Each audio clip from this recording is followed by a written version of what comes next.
นี่เหรอสวัสดีครับ สวัสดีด้วย มาม่าอันนี้เราอยู่ที่เมืองไลป์ซิกนะฮะนั่งรถไฟจากเบอร์ลินมาประมาณ3 ชั่วโมง ค่ะ มาทางทิศใต้ของเบอร์ลินประมาณ3 ชั่วโมง ซึ่งอีกนิดนึงก็คือจะถึงปรากแล้วนั่งต่อจากที่เนี่ยไป กลางขึ้นทาง ใช่ขึ้นทางไปป ขึ้น รา ทาก งไปปราก คือตอนนี้เพิ่งลงจากรถไฟ ตอนนี้อยู่ กินข้าว ใช่ตอนนี้อยู่สถานีรถไฟ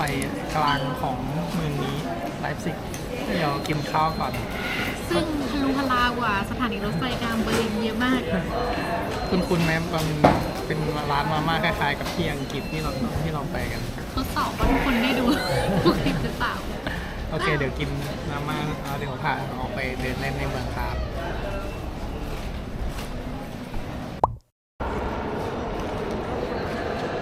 สถานีรถไฟปะ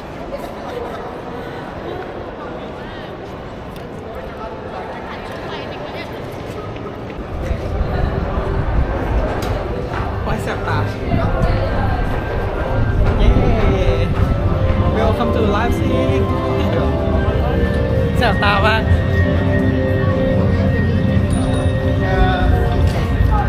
มันมีคนเล่าว่าถ้าออกไปมันจะมีสวนดอกไม้อ่ะเราออกผิดฝั่ง หรอ มันก็เดินไปสถานที่ท่องเที่ยวได้เลยอ่ะ ก็นี่ไงไม่ใช่หรอ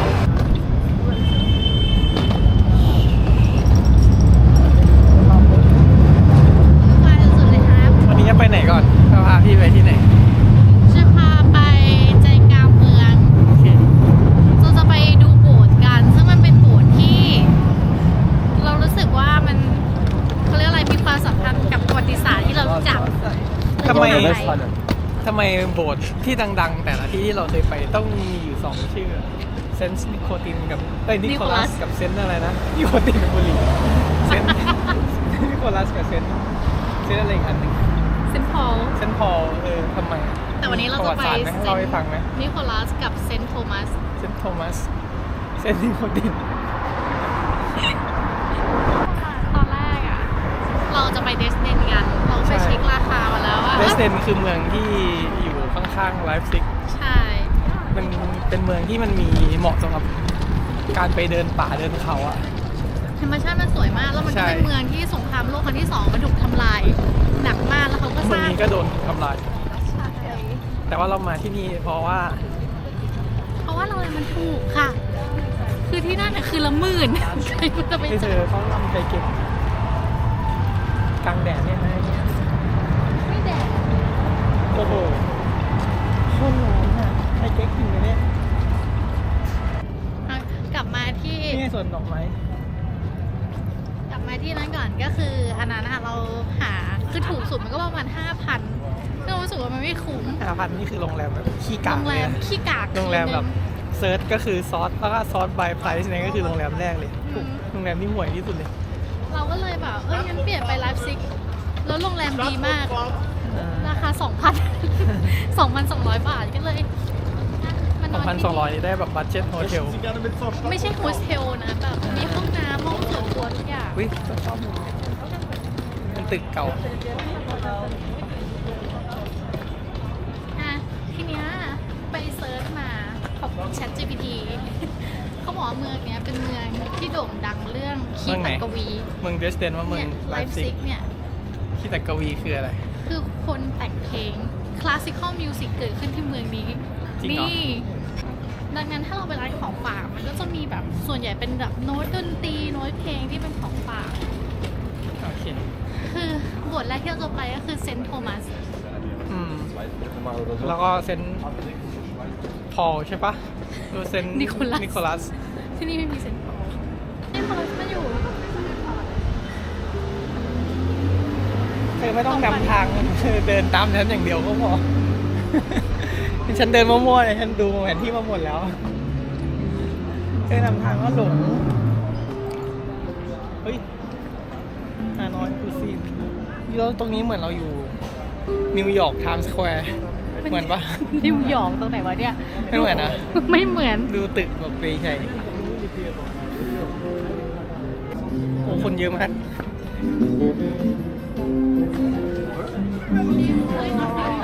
เนี่ย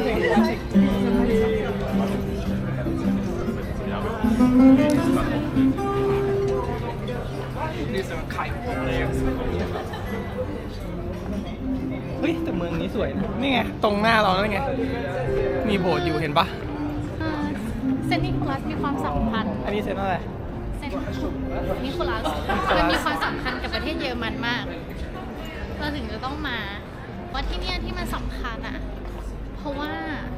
มันเป็นที่แรกที่ผู้ชุมนุมอ่ะอันนี้คืออยู่ฝั่งตะวันออกใช่ปะคือปกครองโดยโซเวียตมันเป็นที่แรกที่ผู้ชุมนุมต่อต้านอยากให้เยอรมันรวมกันมาประชุมที่เซนต์นิโคลัสมันก็เลยมีความสำคัญกับ แต่โบสถ์มันก็คือโบสถ์ก็สร้างมาก่อนแล้วปะ ใช่ แต่ว่า ภายหลังก็คือเมืองนี้เป็นเมืองแรกเป็นเมืองแรกๆเลยที่คิดว่าเยอรมนีตะวันตกกับตะวันออกเราจะต้องรวมกันมันก็เลยเป็นสถานที่ประวัติศาสตร์ ตอนนี้เราอยู่เยอรมันตะวันออกนะทุกคน ใช่ ที่ถูกปกครองโดยโซเวียตแต่เมืองนี้ไม่ได้มีกลิ่นอายของความตะวันออกเลยไม่ได้มีกลิ่นอายคอมมิวนิสต์เลยมีแต่กลิ่นความเจริญดูดิ งงมาก คือตึกคอมมิวนิสต์มันไม่ได้จะเป็นแบบเนี้ยตึกคอมมิวนิสต์มันจะเป็นแบบเรียบๆอะไม่มีอะไรเป็นเพลนอะอันนี้คือจะดูมีสถาปัตยกรรมมีโค้งมีกันศาสตร์มีอะไรพวกเนี้ย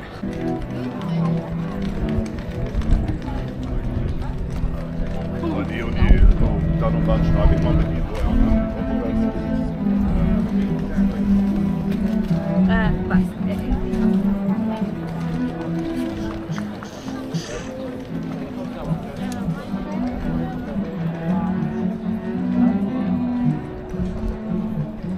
อยากไปร้านนี้เป็นร้านที่ชัดเจนมากว่าเป็นดูจากข้างนอกดูออกเลยว่าเป็นโรงเบียร์เยอรมันแบบเก่าๆแต่มันทำไมมันถึงเป็นทำไมมันถึงเขียนว่าเป็นมิวเซียมด้วยเป็นมิวเซียมขายเบียร์ด้วยอย่างงี้ปะไปในโบสถ์กันดีกว่า เข้าไหมอ่ะ ให้เข้าดิแค่ถอดหมวกกับน้ำนั่นแหละของกินนั่นแหละสรุปนิโคลัสกับนิโคลาย นิโคลายก็ได้เปลี่ยนชื่อ เปลี่ยนไปตาม อ๋อแต่มี wedding ceremony เธอ เออ โอ้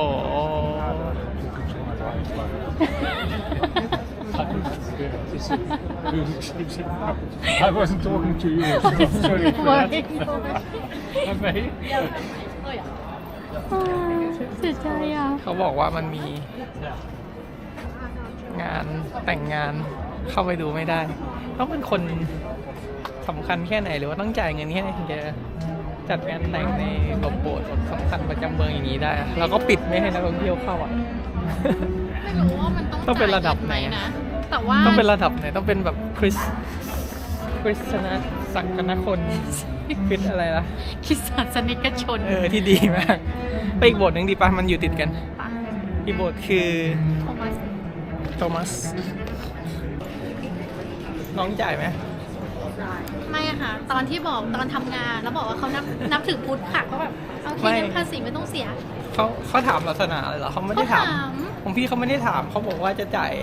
เชิร์ชแท็กซ์ไหม เอาเหรอ เราก็ติ๊กว่าไม่จ่ายเชิร์ชแท็กซ์ก็แค่นั้นแหละ นี่เขาถามศาสนาแล้วเขาก็พุทธิสน่าจะไม่ต้องจ่ายอะไรเขาว่าติ๊กไม่จ่าย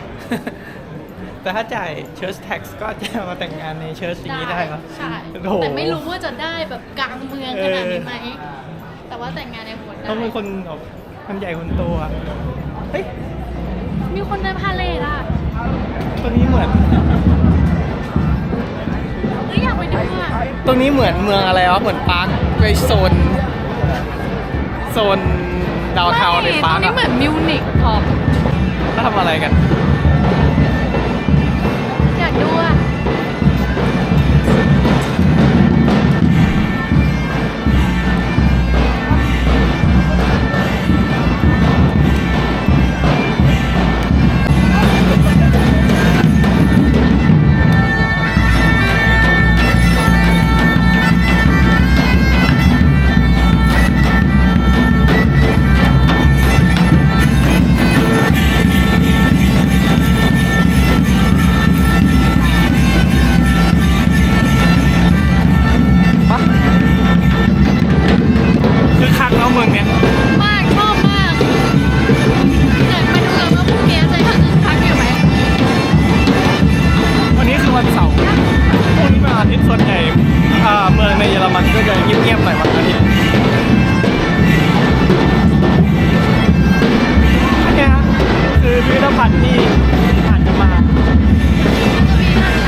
ฝั่งตะวันออกอยู่ฝั่งโซเวียตเนี่ยเขามีชีวิตยังไงในสมัยก่อนอะตอนที่เขายังแบ่งเยอรมันซ้ายกับขวาตะวันออกกับตะวันตก จริงตอนเนี้ยไปทุกเมืองในเยอรมันที่น่าอยู่กว่าเบอร์ลินหมดเลยเบอร์ลินมันจะกระปุกมันจะมีคนที่ชื่อว่าโทมัสเซบาสเตียนอ่ะก็คือบิดาอารมณ์แบบคล้ายๆแบบบิดาแห่งคลาสสิคอลมิวสิกเขาไม่ได้เป็นบิดาหรอกแต่ว่าคนอย่างที่บอกเขาเป็นคนที่ทำให้มันมีคลาสสิคอลมิวสิกขึ้นมาแล้วคนดังๆอย่างเช่นบีโธเฟนอ่ะก็บอกเลยว่านับถือเขาแล้วก็ใช้เทคนิคต่างๆของเขามาแต่งเพลงตัวเองก็เลยไม่แน่ใจว่าเซนต์โทมัสจะตั้งตามชื่อเซนต์หรือตั้งตามชื่อคนนี้กันแน่ อันนี้คือพิพิธภัณฑ์ที่บอกว่าเข้าฟรีอะจะเป็นเรื่องราวเกี่ยวกับชีวิตในฝั่งตอนออกสมัยก่อน อันนี้เหมือนจะเป็นร้านซึ่งไม่เกี่ยวอะไรกัน แต่บอกสวยดีถ่ายให้ดู เดี๋ยวค่อยเข้ามาดูก็ได้ เดี๋ยวพาไปโบสถ์เซนต์โทมัสก่อน นี่เขามาเป็นทัวร์ อุ้ยอันนี้ใหญ่กว่านะใช่ไหมโบสถ์นี้ใหญ่กว่า It's not, I don't know if it's so famous, even though it was แต่คือสร้างเป็นไม่ได้หรูหราแต่ก็ใหญ่โต คือโบสถ์ส่วนมากมันจะแบบมือหัวมืออย่างมันจะหรูหรามากอะแต่โบสถ์ สร้าง เนี้ย มานานมากแล้วนะแบบปีหนึ่งตั้งแต่ปี 1,100 อ่ะ 1,100 ก็จะครบ1,000 ปีแล้วได้กันนะ 900 กว่าปีแล้วปะปะเข้าไปดูข้างใน ถ้าไม่มีใครแต่งงานวันนี้นะ ถ้าแต่งงานก็ยินดีด้วยแต่ถ้าไม่แต่งงานแล้วก็จะเข้าไปดู ไม่เห็นมีชื่อโทมัส เอาเขาไม่ได้ชื่อโทมัสหรอ โจฮันเซบาสเตียนแหมเคยพูดถึงคนนี้ตั้งแต่เมื่อไหร่กี่โมง จำชื่อเขาไม่ได้ สรุปชื่ออะไร ชื่อนี้นะคะมันจะมีคนที่ชื่อว่าโทมัสเซบาสเตียนอะ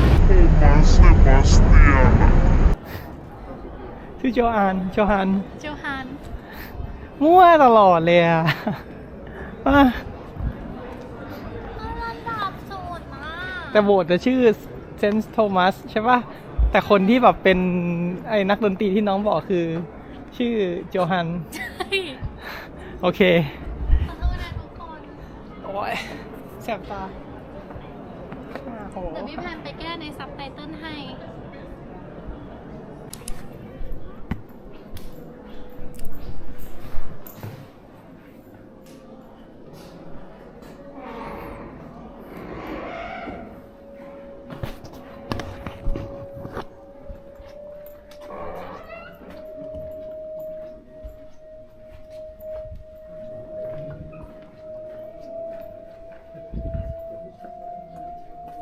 เสีย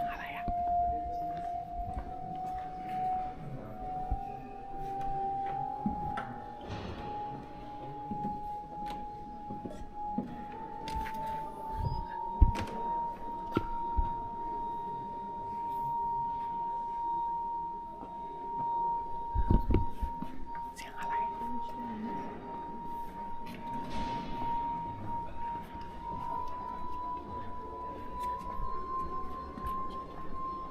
เสียงอะไรอะเสียงอะไรอะไม่รู้มีคนเล่นอยู่แถวนี้ปะคือว่าหรือว่าเปิดลำโพง เปิดลำโพงดูศักดิ์สิทธิ์ขึ้นเลยอะแบบเขามีเสียงประกอบ อ่ะ ให้แก้ตัว เขาไม่ได้ชื่อโทมัสโทมัสคือเทพ ชื่อโบสถ์ชื่อโบสถ์ อ๋อชื่อโบสถ์ก็ชื่อเซนต์โทมัส ก็คือชื่อนักบุญโทมัสแล้วก็ชื่อโบสถ์โทมัสใช่ปะ ใช่ แต่ แต่ คน ว่า ที่เราพูดถึงอะ อืม เขาชื่ออะไรนะยังจำโยฮาน โจฮัน เซบาสเตียนบุ๊ก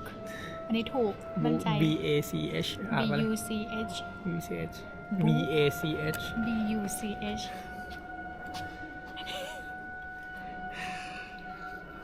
เปิดดู บาร์ก เปิดดู พี่แพน บุ๊กเขาเป็นนักดนตรีใช่ปะชื่อดังที่โอปอเล่าให้ฟังเมื่อกี้แล้วเหมือนสุดท้ายเขาก็ว่าเป็นคนดูแลดนตรีของวงดนตรีของโบสถ์เนี่ยก็คือร้องเพลงประสานเสียงเพลงที่เกี่ยวกับศาสนาทั้งหลายอ่ะเป็นคนแต่งเพลงเป็นคนสอนดนตรีเกี่ยวกับ อยู่ โบสถ์ ที่โบสถ์นี้เลย ก็คือชื่อโยฮานอยู่ที่โบสถ์โทมัส ดิม ค หลังจากเราไปแฟกเช็คกันอีกรอบแล้วนะ จะทำตัวเป็นไก่บ้านเหรอ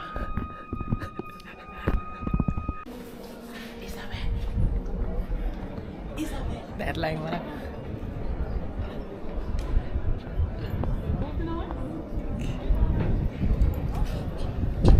ทุกคนเดี๋ยวเราจะกลับไปที่เราเดินผ่านเมื่อกี้แล้วมีคนเล่นดนตรีตรงนั้นจะเป็นพิพิธภัณฑ์ที่เกี่ยวกับชีวิตของเยอรมันฝั่งตะวันออกสมัยก่อนมันเป็นยังไง ที่สำคัญคือเข้าฟรี พอเป็นแบบว่าพิพิธภัณฑ์เกี่ยวกับสงครามโลกที่เนี่ยส่วนใหญ่เขาจะให้เข้าฟรีนะ แต่ถ้าเป็นพิพิธภัณฑ์อย่างอื่นอย่างเช่นพิพิธภัณฑ์ไดโนเสาร์อะไรอย่างเงี้ยแพง เธอคนนี้น่าคุ้นมากเลยคนนี้นายกอังกฤษ The Big ใช่ ที่ชื่อวินสตันนะ วินสตันเชอร์ชิลล์คนขวานี้น่าจะเป็นสตาร์ซีอะไรสักอย่างว่าของ ของรัสเซียเหรอ ใช่ รัสเซีย นี่ไงสตาลิน เราไม่ได้เข้าใจ คนกลางเป็นทรูแมนเป็นเขาเรียกว่าอะไรประธานาธิบดีของอเมริกาอยู่หลังจากสงครามโลกครั้งที่สอง นี่เป็นฝ่าย ชนะสงครามนี่อันนี้คืออะไรรู้ปะ ไม่รู้ ทุกคนเห็นอันนี้ถ้าคนที่ดูหนังลบบ่อยๆก็จะรู้ว่าเขาแบบเป็นสิ่งกีดขวางไม่ให้พวกที่อย่างถ้ามีการยกพลขึ้นบกอย่างเงี้ยเขาก็จะไปวางที่หาทำให้คนมันแบบ ขึ้นลำบาก หรือว่าการรถพาหนะอะไรไม่ให้ผ่านไปได้อะไรอย่างเงี้ย แล้วอุปกรณ์ทางสงคราม ใช่ดูหนังเรื่อง Saving Private Ryan ทุกคนน่าจะเคยดูมันวางเต็มหาเลยเนี่ยปีเครื่องบินมาสัญลักษณ์นาซีเธอเป็นสัญลักษณ์นาซีเลยนะ น่าจะเป็นเครื่องบินจริง ปีเครื่องบินเขาบอกว่าจริงๆอเมริกาเข้ามาก่อนปี 1945 แต่ว่าเขาเมืองนี้มันอยู่ฝั่งตะวันออกเขาก็เลยให้รัสเซียปกครองไป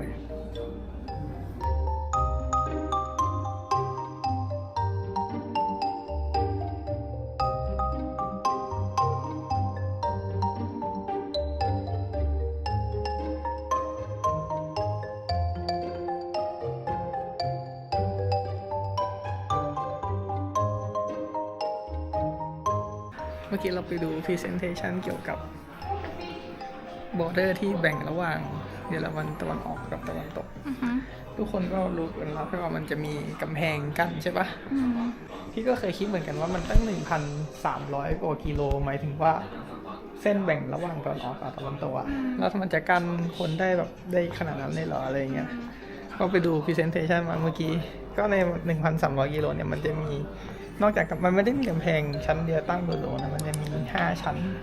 ก็คือชั้นแรกก็คือเป็นกำแพงเบอร์ลินที่เราเคยเห็นนะกำแพงคอนกรีตสูงๆอะแล้วก็ในนั่นคือชั้นที่1ก็เป็นกำแพงคอนกรีตแล้วข้างบนก็จะมีลวดหนามใช่ปะ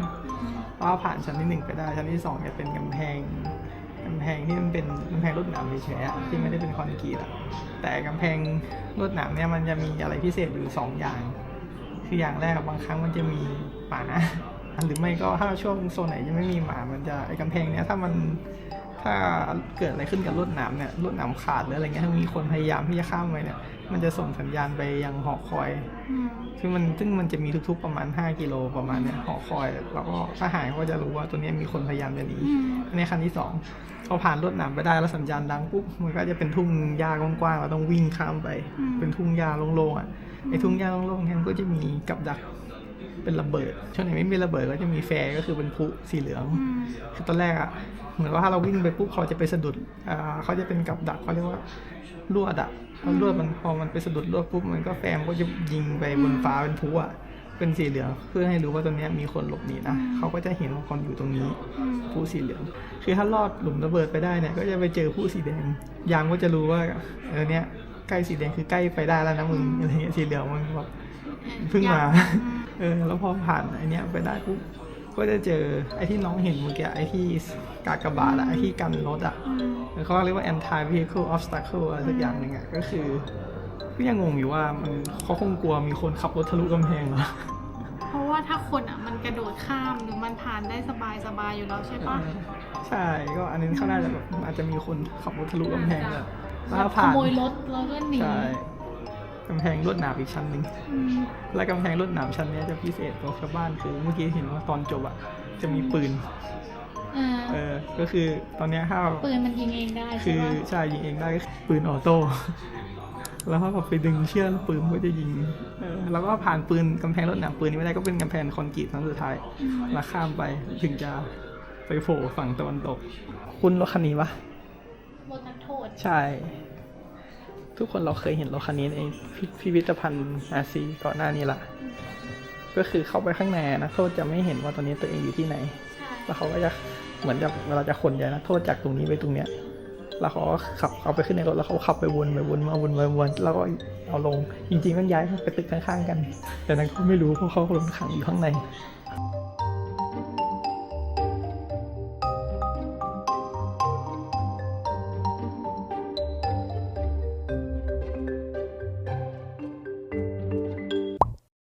พอคือใครยังมีแต่คนลืมแผนเหมือนเขากำลังจะทะเลาะกันนะแล้วเพื่อนก็มามึงอย่าปล่อยกูปล่อยกูมึงปล่อยไอ้ที่กูจะเล่นกับไอ้ที่นี่อย่างเงี้ยเราปล่อยกูมันก็ไม่ต่อยกันหรอกเพื่อนห้ามมันถึงกับทำพิซซ่า เขาเลือกใครวะทำไมคนเหมือนกัน อันนี้เราอยู่ในห้างนะห้างไฮโซ ห้างแบบ แต่เราจะไป ในยุคสมัยก่อน แต่เราจะไปกินเค้กที่ไม่ได้อยู่ในห้างนะเราใช้พื้นที่เขาถ่ายคอนเทนต์ก็หรูหรา คือห้างแบบพันล้านมากไม่มีเงินของฉันที่จะสามารถซื้อสิ่งของในนี้ได้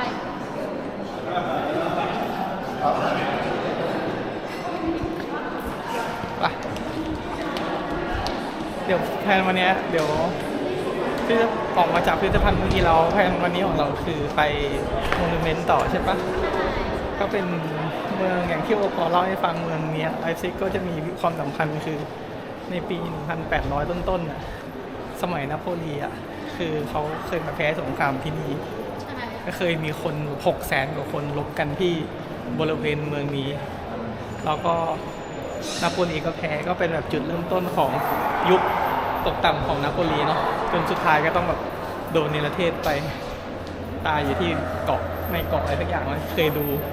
รายการของไก่บ้านอะ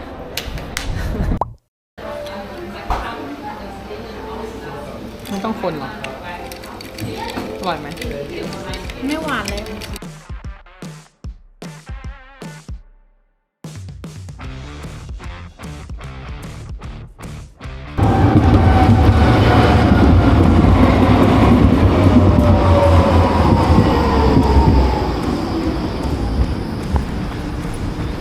นั่งหลังสุดเลยค่ะ เ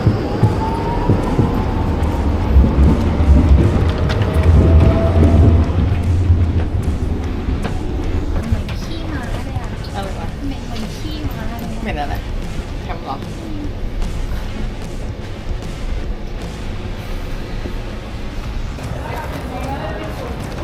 แข็ง ร้อน เจอขึ้นอากาศร้อนเมืองไลฟ์ซิกทุกคน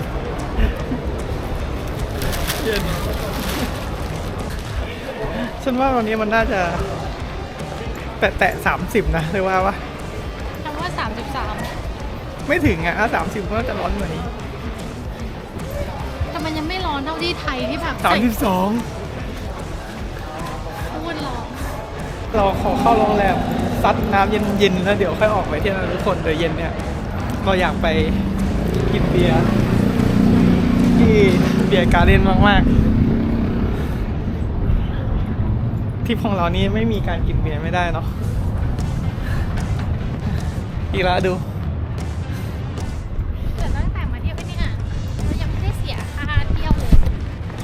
ซึ่งเราจะไปเสียค่าที่จะไป เข้า Monument ใช่ Nation of Wars มันจะมีแอร์ให้เราไหม แล้วคาดหวังแอร์ได้เหรอ อุ๊ย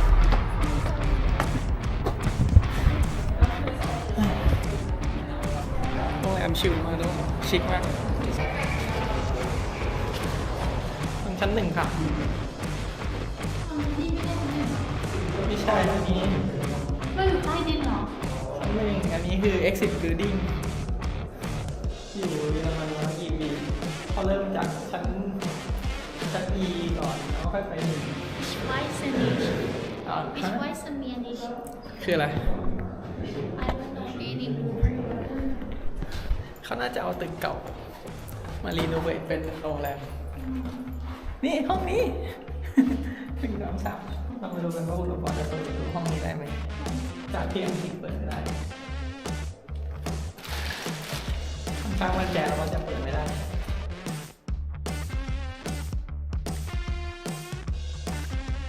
ทุกคนถือว่าเป็น2002ที่ ผ่านนะ2002ก็เผลอแบบ2002กรุงเทพยังแบบได้เลทประมาณนี้แหละมั้งห้องดีมากกับราคา60 ยูโรวิวห้องนี้ถ้าที่อังกฤษน่าจะ 6,000 นะจำที่อังกฤษที่เราไปนอนได้ปะที่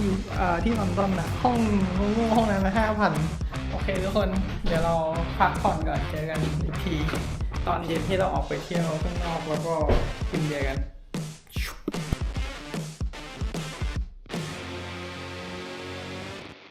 แล้วเราก็มาถึงแล้วครับทุกคนคือ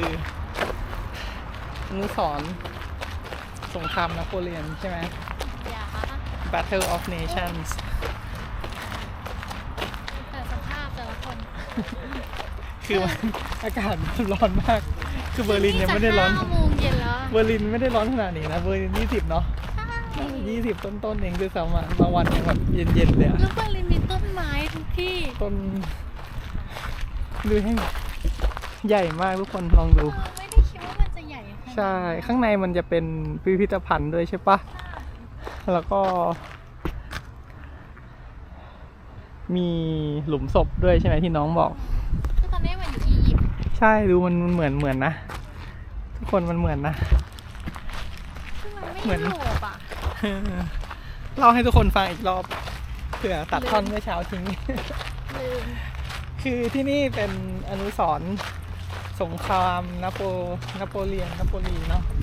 หรือว่าอีกชื่อที่เขาเรียกก็คืออะไร Battle of Nations ใช่ คือการต่อสู้ของหลายประเทศนี่เอง มัน แปลตรงตัวว่า ประเทศอยู่หนึ่งก็คือฝรั่งเศส ซึ่งตอนนั้น ใช่ นโปเลียนเป็นจักรพรรดิเขาเรียกอะไร ใช่ จักรพรรดิของฝรั่งเศสใช่ปะ ใช่แต่งตั้งตัวเองเป็นจักรพรรดิของฝรั่งเศส แล้วอีกฝั่งหนึ่งก็คือเป็นฝั่งที่นโปเลียนอยากไปตีเมืองเขาแล้วก็เอาเขามา ใช่ ก็จะมีกลุ่มรัสเซีย รัสเซียก็คืออาณาจักรที่เราไปที่แบรนเบิร์กอ่ะ ก่อนที่จะมีการก่อตั้งประเทศเยอรมันขึ้นมาเอาไว้เป็นประเทศรัสเซีย แล้วก็รัสเซียแล้วก็ออสเตรีย แล้วก็สวีเด เซีย น หมดเลยอะแล้วก็สวีเดน ก็เป็น4 kingdom ไม่ ใช่ ใช่ kingdom 4 อาณาจักร 4 ประเทศ ที่ ลุมกินโต๊ะนาโปลีก็เลยแพ้ ใช่ ที่เนี่ยมีคนเขาบอก 600,000 คนใช่ปะที่มาลบที่เนี่ยที่เมืองไลฟ์ซิกเนี่ย คนตายไป 60,000 กว่าคนอืมแต่ว่าอย่างที่บอกไปตอนแรก คนตายฝั่งพันธมิตรฝั่งพวกชนะนี่50,000 กว่าฮะ อืม แต่ที่เหลือเป็นคนฝั่งนโปเลียนคนตาย 20,000 กว่า อืม แต่ ก็คือ แต่ก็แพ้ คนตายเยอะกว่า แต่ก็ชนะ เมืองไลฟ์ซิกเมื่อก่อนคือก่อนที่จะมีประเทศเยอรมันมันก็เป็น Kingdom of Saxony ใช่ปะก็คือประเทศแซกซนีคืออยู่ฝั่งนาโปลีนะทุกคนนี่คือปี 1,800 ต้นๆนะ200 กว่าปีแล้วนะ ก็คือตอนที่เรายืนอยู่ตรงเนี้ยนี่เป็นส่วนหนึ่งของฝรั่งเศส ไม่ใช่เป็นแบบ Kingdom of Saxony ก็คือเป็น Independent แต่ว่าก็คือสวามิภักดิ์ของนาโปลี ก็เป็นฝั่งฝรั่งเศสแล้วกั ใช่ น แต่สุดท้ายพอนาโปลีแพ้ปุ๊บ ก็เริ่มเสื่อมอำนาจลงใช่ปะแล้วก็ Kingdom of Saxony ที่เราอยู่ทุกวันนี้ก็เปลี่ยนฝั่งมาอยู่ฝั่งที่ชนะ แล้วสุดท้ายก็รวมกับรัสเซียกลายเป็นประเทศเยอรมัน ที่เรารู้จักกันใน อย่า ตอนนี้ประวัติศาสตร์101 คือยิ่งใกล้ก็ยิ่งใหญ่อะมันยิ่งใกล้ก็ยิ่งใหญ่ขึ้น มันเป็นน้ำเลย แล้วเดี๋ยวออกมาค่อยมาออกมาดูข้างนอก ดูดิทุกคน ใหญ่เด้อ จะมีเวลาเดินทั่วไหมอะ อยากไปซื้อของฝากด้วยอ่ะแต่ไม่รู้จะฝากใคร ทิเก็ตเข้าไปซื้อทิเก็ตให้หน่อย two adult ticket for two please two people please มือถือพี่อยู่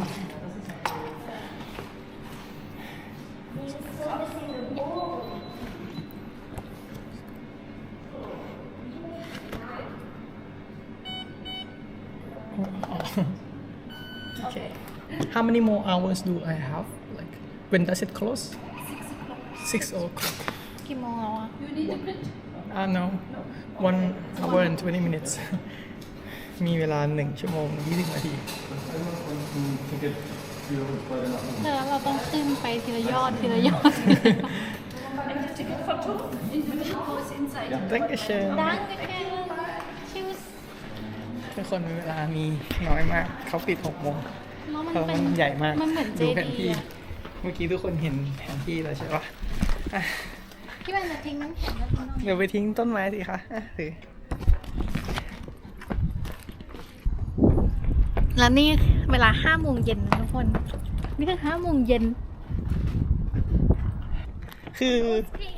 ตอนสงครามนโปเลียนเนี่ยใน 200 ปีที่แล้วนี่เขาใช้ปืนกันแล้วใช่ปะ คือมันใช้ปืนแล้วดิมันคือหลังปฏิวัติฝรั่งเศส แล้วทำไมรูปเขาเหมือนแบบเป็นรูปแบบทหารโรมัน พูดเหมือนน่าจะแบบแต่งเป็นปืนแบบนี้ อืมคือถ้าไม่ได้บอกว่าเพิ่งสร้างมา 200 ปีเนี่ยไม่ใช่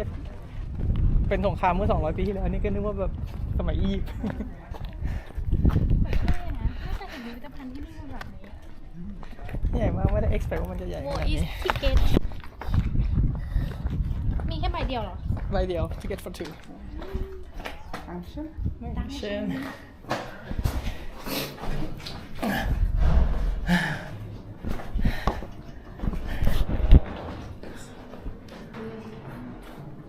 ไม่มีอะไรไป น่าจะเป็นโครงสร้างเย็น ข้างในเย็นแอร์เป็นอะไรที่ประเทศนี้ไม่ค่อยมีนะทุกคน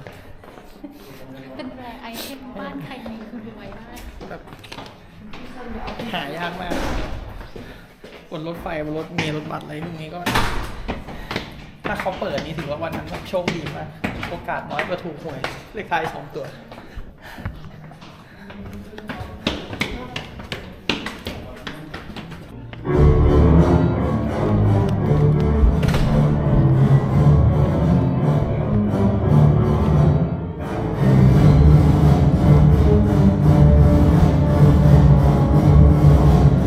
คือตอนฮิตเลอร์มาที่ไลฟ์ซิกเหรอ ใช่อันนี้เรา Welcome to Leipzig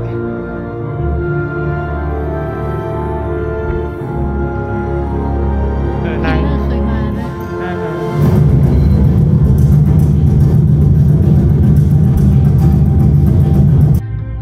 ขึ้นไปข้างบนต่อ ข้างบนมีอะไร มันจะมีหอเฟรมด้วยนะ หอเฟรมใช่แล้วก็มีแกลเลอรี่เราจะขึ้นไปถึงข้างบนไหมอะหมายถึงว่า มันจะบิดก่อนไหม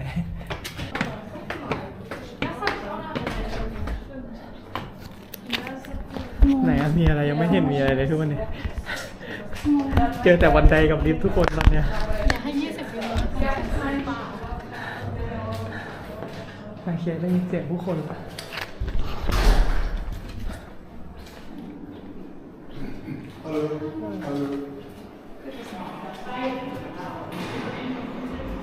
เฮ้ย สร้างไหมแบบนี้ เขาคืออะไรอ่ะ ดูมีโต๊ะแล้วน่าจะเป็นแบบปาร์ตี้ แล้วมีดนตรีด้วย ดีนะที่เขายังเปิดให้เข้ามา เนี่ยเธอดูรูปปั้นดิ เป็นรูปปั้นแบบสมัย สุด อย่างนี้เหรอ สุด แปลกหูแปลกตาดีเพราะเยอรมันไม่ค่อยมีแบบนี้นะ ไม่ค่อยมีประติมากรรมพวกเกี่ยวกับกรีกโรมันอะไรโบราณเลยปักขึ้นเลยชั้นไหมแต่อันนี้เป็นอันคัดเลยนะ คลิปเนี้ยทุกคนเราจะถ่ายกันยาวๆ เป็นมองเทปเหรอ ลองเทค เพราะว่า ขี้เกียจตัดต่อ เธอ ไม่เหมือนอันนี้มันขึ้นไปดูวิวป่ะ ต่อไปเป็นหอเฟรม โอเคจะอยากไป เธอแป๊บนึงไม่ใช่ อันนี้เขาบอกว่า ดูวิวใช่ไหม ไม่อันนี้คือแบบสเตรทไปข้างบน อันนี้มันจะข้ามหอเฟรมไปเลย เอา เห็นนะ No way up to the hall of fame from here โอเคครับ สองคนนั้นก็คือน่าจะไปโผล่วิวพอยต์เลยอะ300 กว่าขั้นเนี่ยพอเราต้องค่อยๆขึ้นไป เนี่ยเราอยากขึ้นไปบนนั้นก่อนอะที่มีคนเดินอยู่อะเนี่ยมันมีคนอยู่บนนั้นอะอ่ะ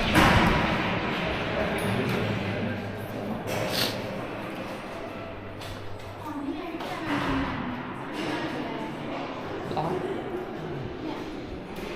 แซกโซโฟน อ๋อเหรอโอ้ยแดดอยากขึ้นไปชั้นบนเมื่อกี้บันไดอยู่ไหน ว้าว นี่ไงบันได แต่รู้สึกว่าตั้งแต่มาที่นี่คือจึ้งสุดแล้วนะ อืม ที่ไลฟ์ซิก สวย นี่ไงใช่ไหม ไม่แน่ใจอ่ะ นี่ไงเธอ อยู่นี่ To the Hall of Fame ชอบที่นี่มาก เหมือนมาเที่ยว อะไรนะเขาเรียกว่าอะไรอะพีระมิดที่เม็กซิโกอ่ะ เคยไปคือเห็น เขา เนาะ ชื่อว่าอะไรนะรู้จัก มันจะเป็นแบบเนี้ยแต่ว่าเขาห้ามขึ้นมาที่นั่นนะอนุสรณ์สถานใช่ไหมภาษาไทย ใช่ คิดตั้งนาน เข้าไปข้างใน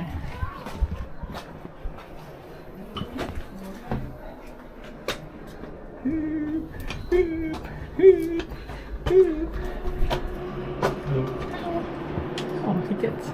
ดีที่ไม่ทิ้ง คนข้างล่างก็ไม่บอกหน่อยเลยว่า ถึงไว้จนจบนะ มาดูไหม งานดนตรี อันนี้มันท่าแบบดัดหลังอะที่เคยเรียนท่าโยคะ เธอดูดิถ่ายจากมุมเนี้ย เราแบบ เออ ตัวจิตเดียวเองอะพี่มาถ่ายรูปให้หน่อยในโทรศัพท์ ไหน มุมไหน พี่ไปถ่ายจากมุมนู้นแล้วอยากให้เห็นว่าน้องตัวเล็ก เห็นแต่ตีนอะเห็นแต่ตีนมันนะ เห็นแต่ตีนท่าน ไม่พี่ต้องอยู่ไกลๆอ่ะปะอยากขึ้นไปข้างบนนะแต่ว่าไปยังไงต่อดีวะ ไม่เห็นมีทางไปเลยปะ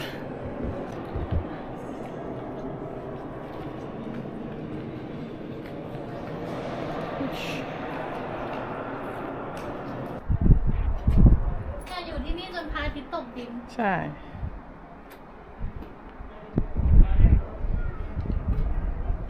เตะลงบันไดได้ปะ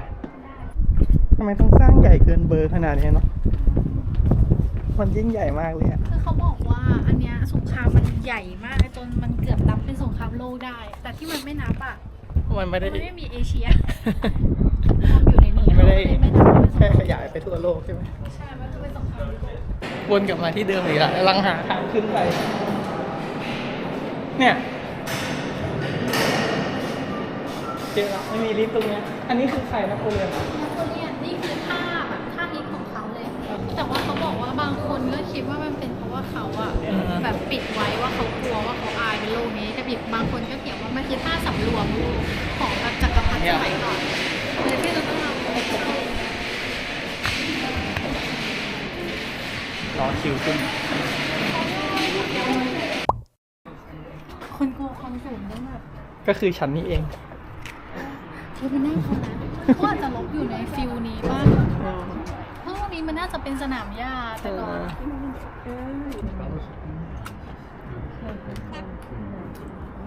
ไม่น่ากลัวนะ เฮ้ยมุมนี้สวยอะมันเป็นมุมแบบในเมือง อ๋อแล้วตรงนี้ก็คือตรงที่ ทำไมอันนี้กั้นนะ เข้าอาจจะแบบคนถ่ายรูปเยอะปะ ของตรงของตก อันนี้คือข้างหน้า ใหญ่มาก คือยุโรปนี้ชอบสร้างอะไรแบบใหญ่เวอร์วังมากเหมือนเงินเหลือ เอ้าขึ้นไปได้อีกอ่ะเธอ ขึ้นไหม ไปขึ้น ขึ้นไปดิ เข้าเลยใช่ปะ อืม ไม่แต่ตรงนั้นคืออะไรอ่ะ มันเหมือนแบบ ฮะ ปราสาทกลาง อะไรก็คอนโดไงโรงแรม อันนี้ ไหน ใช่โรงแรม ไหน เนี่ย โรงแรมเหรอ ไม่ใช่ โบสถ์อะไรก็ไม่รู้ เหมื อะ อน ดิ มันเราตั้งอยู่กลางป่าโดดๆ วะ สวยอะแล้วมันร่มรื่นมาก อยากไปเดินเล่นตรงนั้นอะ ขึ้นไปได้อีกนะทุกคนตอนนี้เราอยู่เซ็นทรัลเอาไซด์ยังมีแบบข้างบนอีก คือมีคนบอกดิฉันว่าเขาเก็บแบบศพทหารที่ลงไว้ในนี้ แล้วไหน อยู่ในเทพสุดอะไรรู้ปะเป็นไปได้ไหมขึ้นไปได้อีกทุกคน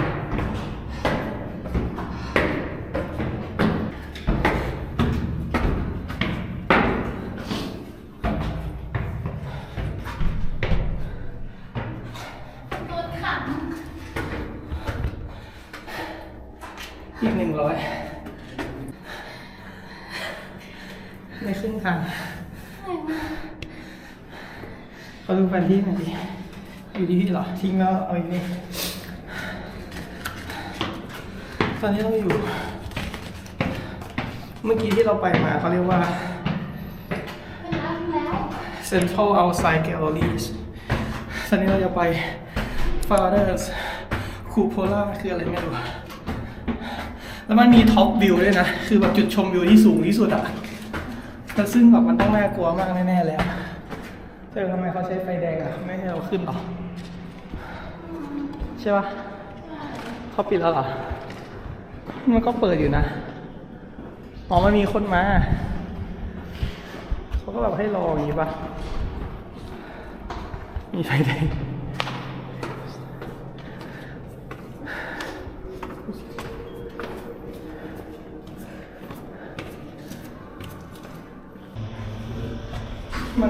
มันมีคนมาไงเขาก็เลยแบบ ไม่ให้ขึ้น ไม่ให้สวนขึ้นไปอ่ะ มันมีทางอื่นไหม ฉันได้ยินเสียงคนเดินลงมาอยู่ฝ่าไฟแดงไหมทุกคน เฮ้ยเขียวแล้ว ฉันกลัวหมวกฉันปิวอ่ะ เมื่อกี้ลมแรงมาก เอามาให้ฉันถือไหม ไม่เป็นไรอึดอัดจังเลย ถึงแล้ว คนกลัวที่แคบคือแบบ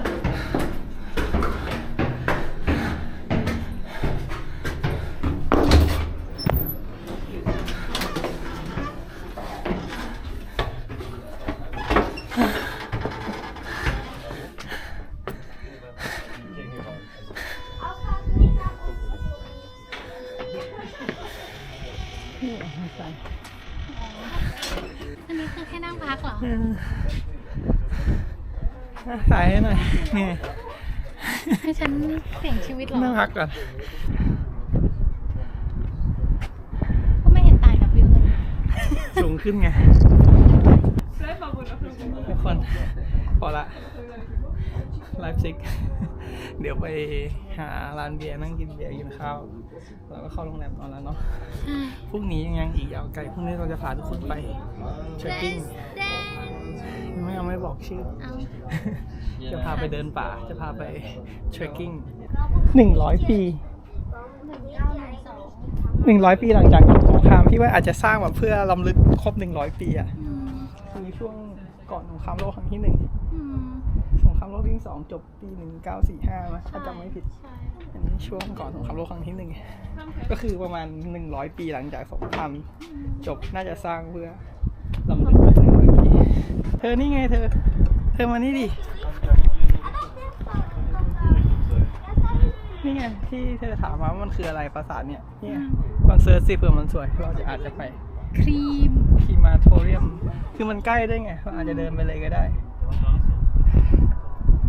คืออะไรเนี่ยมันคืออันนั้นนะทุกคนเดี๋ยวพาไปส่องที่เห็นกันเมื่อกี้เนี่ยอ่ะสวยนะเดี๋ยวไปดูว่ามันคืออะไร คืออะไรคะ ที่เผาศพนะ อ๋อ ของผู้เสียชีวิต ใช่ครีเมน อยากไปเดินเล่นตรงนั้นนะ แล้วไหนอ่ะเธอ ไหนเอา ไหนอ่ะไอหลุมศพอะไรก็หานะ ฉันถามแล้ว คุณพี่เขาหลอกฉัน ต้องแฟกเช็คอีกแล้วใช่ไหม ฉันดู YouTube คนอื่นมาเขาบอกว่ามี หันมาขอโทษผู้ชมหน่อย ขอโทษนะคะ fake news ก็มันสร้าง 100 ปีข้างให้หลังอะ ศพเขาไปเกิดใหม่ตายได้อีกรอบแล้วอะ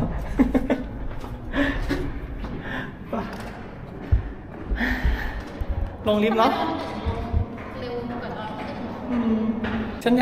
ไม่กล้าถ่ายอันเนี้ยถ่ายให้หน่อย ต้องสอนเข้าไปไหมหรื ไม่ อว่า ต้อง ต้องทำไง แค่แบบถ่าย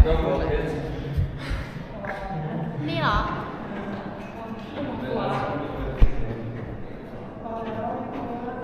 มันน่ากลัวตรงไหนวะทุกคน มีปัญหาปะ มันโดนลมดูดตรงไปตายอะ ตรงนี้น่ากลัวกว่าเยอะอีกแต่ถีบฉันตกนะไม่กลัวนะ ยังไม่ได้มาชั้นนี้เลย สูงไหมกลัว มาดูดิ อย่าโกรธอย่าแกล้งนะโกรธนะ โอเค ไม่สูง แต่ก็กลัวอยู่ดีอ่ะ อันนี้มันคือมองลงไปก็จะเป็นไอ้ข้างล่างเมื่อกี้ใช่ปะ ใช่แล้วก็มีแบบรูปปั้น มาเต็มไปหมดเลย แต่ยุคก่อนเขาก็ยังขี่ม้ารบกันใช่ปะยุคนโปเลียน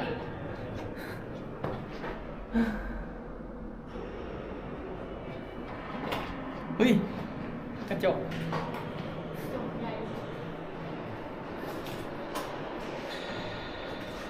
สวยมาก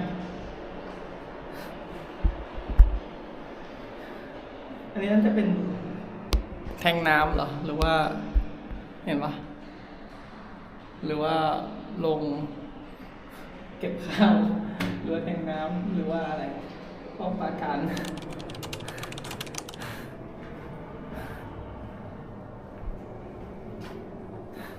ไม่มีใครผลักเราแล้วไม่ตกหรอก ทำไมตอนพี่อยู่ตึกสูงๆพี่ไม่กลัววะ อันนี้แค่แบบ10 ชั้นเอง มันอาจจะไม่มีอะไรกั้นไง เหรอ อ่ะเดินลงไหมหรือไง ถ่ายรูปสนุกไหมก็ที่เนี่ยโอเคมากแต่ว่ารีวิวแบบไม่ค่อยดีอะทุกคนบอกว่าผิดหวัง อ๋อ เอ๊ะหรือว่าเอ๊ะไม่ใช่ที่เนี่ยฉันว่าฉันมาผิดที่ อ้าวนี่ไม่ใช่ที่เธออยากมาหรอ มันมีอีกอันหนึ่งคือฟอรัม ใช่ ใช่ไหม ฉันอยากไปชอบเอาไว้ปิดเนี่ยไปฟอรัมใช่แค่เนี่ยฉันอยากดูอันเนี้ยมันจะมีจำลองสงครามด้วยอ่ะแบบเป็นหุ่นจำลองตัวเล็กๆอ่ะเนี่ย เสีย อยากไปดูอันเนี้ย 80 ยูโรอันนี้ไป คือว่าที่ไอที่เขาผิดหวังอะคืออีกอันนึงคือเราอยากไปอันที่เขาผิดหวังมันจะเป็นเนี่ยมันจะเป็นหุ่นจำลองแบบบ้านจำลองสมัยสงครามอ่ะ เพิ่งนึกออกว่าอยากไปที่นี่ปิด6 โมง เธอมันจะทันใช่ไหม เราทริปช้ามาก แล้วคนแถวนี้อยากดูอุ้ย กลัว ลิฟต์แก้ว เพิ่งเห็นเป็นแบบเขาโชว์ Das Obergeschoss mit Blick in die ไหนบอก Fundamentgewölbe. จะไปดู presentation ไง เธอไม่ไปละไปที่นั่นดีกว่า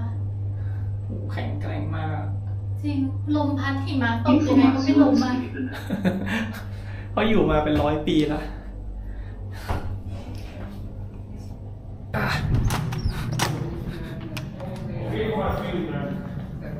มีแผนผักเลย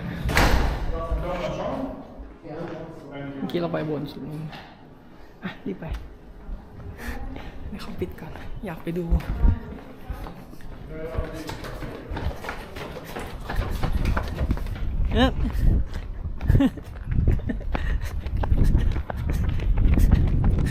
ปิดหรือยังอ่ะ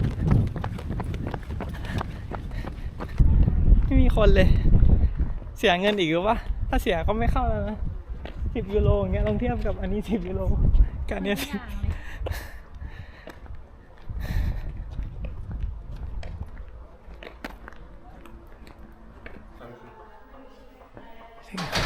เพราะเนี่ยชุดทหารสมัยก่อน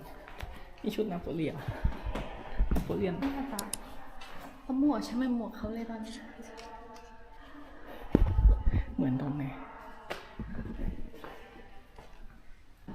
นี่เหรอ หน้าตาเป็นอย่างนี้เหรอ ใช่ ทำไมนะ หน้าเหมือนคนรู้จัก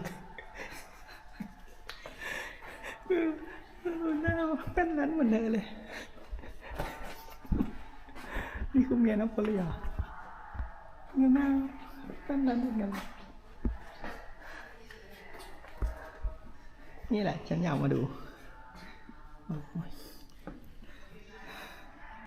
เข้าสายไหมไหมเข้าสายไหมมาใส่หลังคาทำไมไฟไหม้อ่ะซึ่งบอกว่าอยากใหญ่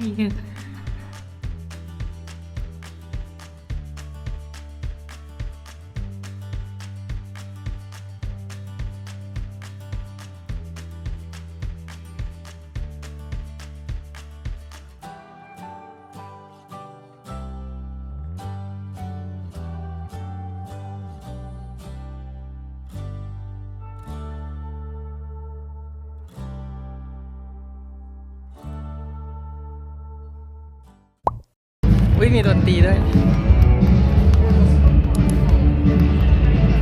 ตรงนี้นี่น่าจะเป็นเมนสแควร์ค่อนข้างมั่นใจว่าคริสต์มาสมาร์เก็ตเขาจะจัดที่นี่ร้านเปิด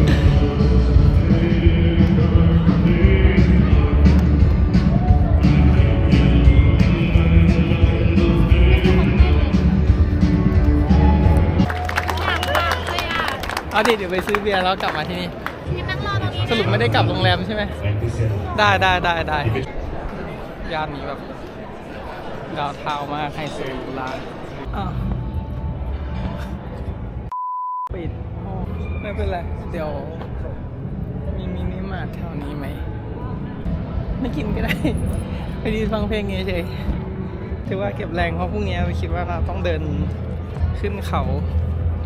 ไกลอยู่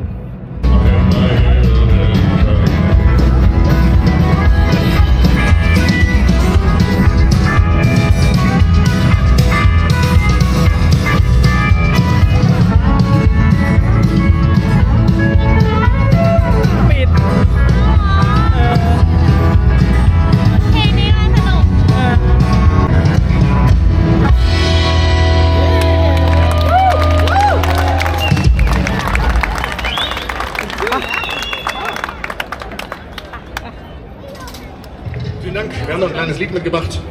das aus etwa 1 Milliarde คือ Städtenamen ลืม besteht. เช็คว่าร้านมันปิดทุ่มหนึ่งแต่คือแบบร้านเบียร์ที่ไหนปิด1 ทุ่มมาก็เลยแบบไม่ได้เช็คเนี่ยไม่ได้เอ็กเซกว่าร้านขายเบียร์จะปิด1 ทุ่ม Das richtige Namen. ผิดหวังถอนตัวเองออกจากการเป็นร้านขายเบียร์เลย I was told my black long to steal my clothes. เพลงนี้จะเพราะไม่รู้ With a high canvas covered แล้วมันก็จะแบบหล่นจุดทิ้งโกรธจนบางเลยครับ So I climbed into the cave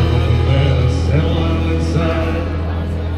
They asked me if I'd see the road, so much dance and singing, and I said, listen, I've traveled every road in this new land. I've been everywhere, man. I've been everywhere, man. Cross together, here and there, leave the mountain there. Over in my city, man. I've been everywhere. สวยมากเลยตรงนี้ยิ่งตอนกลางคืนอันนี้ต้องเป็นอินโทรคลิปเราแ